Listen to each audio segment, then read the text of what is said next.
This month for Cancer risings, like, shit is getting serious, especially with likely that really intense relationship. Yeah. So if you are excited to dive into this really informative take with the astrology, the tarot, and the oracle cards for Cancer risings for April 2020, make sure that you do like, subscribe, and hit that notification bell so that you are always up to date with what the stars have in store for you. Hi, I'm Maren, a professional astrologer, current college student, and witch proudly out of the broom closet. I combine a blend of traditional Hellenistic techniques and modern psychological counseling skills in order to provide grounded spiritual guidance with my astrology. This video is also brought to you by Rashi Collective. Rashi is my newly launched platform connecting spiritual practitioners with their ideal clients. So if you are a tarot reader, a Reiki healer, an astrologer, any sort of esoteric professional, you can post your services on Rashi, and those of us looking to get our energetic needs met can find them. We can ground the woo with this and really join together as a spiritual community. So if you are looking to join that, the link is in the description down below, and we would love to have you join the family. So on the 1st of this month, Mars continues to conjoin Saturn in your Aquarius 8th house. This is carrying over some energy, some challenging, tense energy from the end of last month regarding both pressing the brakes and the gas at the same time around something involving shared finances. There might be a great undertaking that involves a lot of commitment and a lot of effort, and there might be some fear about both moving forward or not getting on top of things in deep bonds with a partner in any sort of dynamic this month. On the 1st as well, Jupiter is continuing to conjoin Pluto in your Capricorn 7th house, which is likely reflecting that same relationship dynamic of transformative crisis that is expanding and becoming very apparent this month. On the 3rd, Venus then enters your Gemini 12th house, so harmony, ease, and attraction in general are coming into an area of your sky regarding internal states of introspection, of exile, or spending alone time. So Venus in the 12th house is a great transit for meditating, for yoga, for a private retreat. You could definitely be spending and valuing a lot of alone time in the beginning of the month to get a handle on some of the more intense relationship dynamics happening.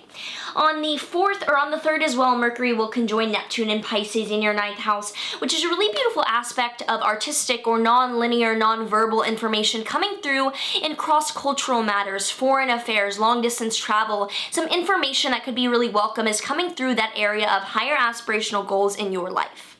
On the 4th, Venus and Gemini will trine Saturn in Aquarius between your 12th and 8th houses. So the boundaries and new sets of structures that are being implemented in your shared financial world are allowing you to find more alone time in a really beautiful way. So maybe you are in a new type of contractual agreement with a partner, whether that's marriage or business, that is allowing you to get a lot of great information and great experiences on your own. On the 6th, Mars in Aquarius will square Uranus in Taurus, so some of the drive towards getting things done with the shared bonds are being kind of triggered or sped up via shared organizational matters. Friends, groups, or networking could be pressuring you to get on top of some effort in shared finances. On the 7th, there is a full moon in Libra happening in your 4th house of home, family, and property. So you can check out the full video on this full moon down below, but there is going to be a culmination of things regarding home, family, property in your life over the next 6 months. A good time for releasing and letting go of like interpersonal grudges as well. But you can check out the full video for the scoop on that. On the 14th, the Sun in Aries will square Jupiter and Pluto in Capricorn, so there's more illumination of career matters, getting some help and some transformation via your relationships. Your partner could be really connected to your career in terms of allowing you to really dive into that, and it's helping that out, and it's also asking you to transform around those matters. On the 19th, the Sun enters your Taurus 11th house, further illuminating network, friends, and groups in your life for the next few weeks to come. Then on the 20th, the Sun in Taurus will square Saturn in Aquarius. So the new boundaries and structures, maybe even challenges that you're stepping into in your shared bonds, possibly more responsibility in general, are then asking for more are also affecting the way that your career is partaking. There might be more resources allocated towards finances that mean that you have to restructure the way in which you step into your career roles or authority as a public figure. On the 22nd, there is a new moon in your Taurus 11th house, a new beginning around groups, friends, alliances in your life. There's another full video on this you can watch down below, but this is a really beautiful, fertile new moon for creativity in actualizing your dreams in an organizational context. On the 25th, the Sun conjoins Uranus and Taurus in your 11th house, another indicator of a radical new beginning around networking, friendships, and orgs in your life. So there's a lot of unexpected yet expecting the unexpected energy of like things moving very quickly because of the structures in relationships that are allowing those more public bonds to foreshow.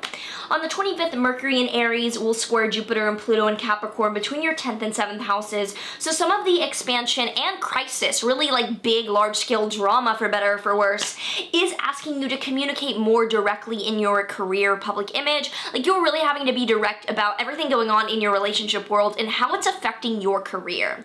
Finally, on the 27th, Mercury will enter Taurus and square Saturn in Aquarius. So the communication then turns towards the networking, the friends, the long-term commitments in networking roles, and it's being affected by those structures, those deep bonds, that seriousness with a partner in the way that you're having to get a handle on bridging both of those matters. So definitely getting serious this month on the really beautiful bonds that you have with a partner.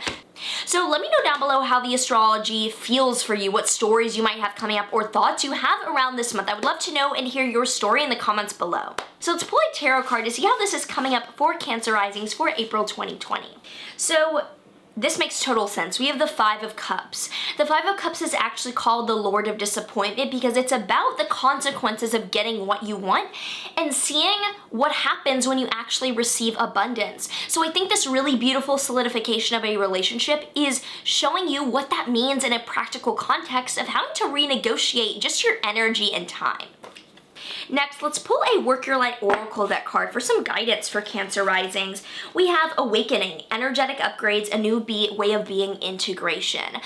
Again, this makes total sense of you stepping into a new level of maturity, consciousness, and awakening because you have received such great expansion. It's like you are now being asked to deliver the same thing in your interpersonal affairs. Now for a Law of Attraction card for Cancers, we have My Manifesting Thoughts Are Buffered by Time. Your Earth is a nice environment for fine-tuning your knowledge, for here your thoughts do not translate into instant equivalents. Your thoughts are governed by a buffer of time. If you were instantly manifesting, you would be spending more time trying to fix your mistakes than you would in creating what you want. Perfect card for this month because there's a lot of grounded energy of time taking a little while. Things having to go through a process of vetting out or of being structured. So trusting that that time is a beautiful buffer for you to get a handle on fine-tuning your vibration. So if you did enjoy this and you would like to check out my private astrology consultations down below, I would love to read for you and help navigate this energy more effectively this month if you do have any questions about it. Also check out Rashi. We would love to have you join the family and join our platform. Info is all in the description for both of those. Otherwise, make sure that you like, subscribe, and keep hitting that notification bell if you have not already to keep hearing what the stars have in store for you. Otherwise, I'm sending so much love, and I will see you in the next video. When you dream